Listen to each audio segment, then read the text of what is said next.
रात हो गई, ठाकुर जी नहीं आए। गुरु आज्ञा है, ठाकुर जी नहीं पाएंगे तब तक मैं पा नहीं सकता। रात भर ठाकुर जी नहीं आए तो रात को सारी सामग्री समेट करके गैयाओं को खवा दी, भूखा सो गया।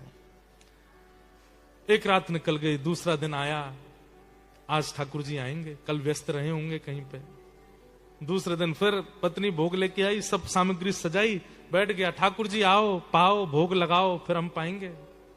फिर से ढूंढा, कल जहां गया अब दूसरी जगह गया कि वहां तो मिले नहीं थे, यहां मिल जाएंगे। सब जगह ढूंढा, ठाकुर जी नहीं मिले। 1 दिन, 2 दिन, 3 दिन, 10 दिन, 15 दिन निकल गए। अब तो आंखें गड्ढे में जाने लगी, हाथों में कंपन शुरू हो गया, वृद्धावस्था है, मुख सूखने लगा, आंतें सूखने लगी। पत्नी कहती, मुझे आप ठीक नहीं लग रहे हैं, आपको देख करके अब ऐसा लगता है कि जैसे कोई रोग हो गया है क्या आपको? बोले मैं वृद्ध हो गया हूं ना। बोले वृद्ध तो हो गए वो तो पता, पर इतने ज्यादा आपसे चला भी नहीं जाता, आपसे बैठा भी नहीं जाता, आप कुछ बोल भी नहीं पाते, आप भोजन तो करते हैं ना समय से? बोले हाँ मैं सब पाता हूं, तुम चिंता मत करो।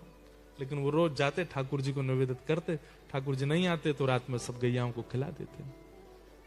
गुरु आज्ञा। जब अनेक दिन निकल गए, बस अब इनको लगा ही था कि अब मैं जीवित नहीं रहूंगा, मेरे प्राण चले जाएंगे। पत्नी भोजन लेकर के आई, अचेत अवस्था जैसी हो रही थी।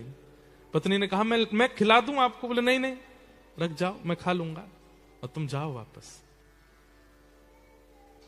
सामने सामग्री रखी है, उसने नहीं पाया।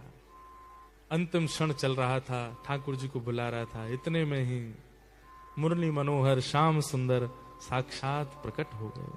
प्रकट होकर के उसके सामने जैसे आए तो जितनी उसके अंदर ऊर्जा नष्ट हो चुकी थी, सारी ऊर्जा पुनः वापस आ गई, नेत्र खुल गए, ठाकुर जी का साक्षात्कार हो गया। ठाकुर जी सन्मुख खड़े हैं, और सन्मुख खड़े ठाकुर जी को देख करके गोपाल नेत्रों से अश्रु प्रवाह होने लगा। ठाकुर जी के आगे वो सूखी रोटी और वो सब चीज सामग्री धर दी। भगवान बड़ा विलंब लगाया आपने आने में, अब पा लीजिए। सामान्य सी रोटी और वो जो सामग्री थी उसको ठाकुर जी पा रहे थे बैठ के, और इतने भावुक हो रहे थे गोपाल के उस प्रेम भाव पर।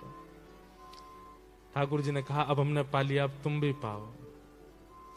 तो जैसे ठाकुर जी देखा तो उसके हाथ कांप रहे थे, तो ठाकुर जी बोले तुम रुको, हम पवाते हैं। और अपने हाथ से ठाकुर जी गोपाल को पवा रहे।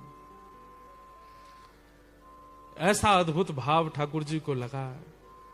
उसी समय ठाकुर जी ने आज्ञा कर दी, गोपाल अब तुम पृथ्वी पर मत रहो, चलो हमारे साथ। भगवान ने उसका हाथ पकड़ा, हृदय से लगाया और अपने संग नित्य लीला में उसको ले गए।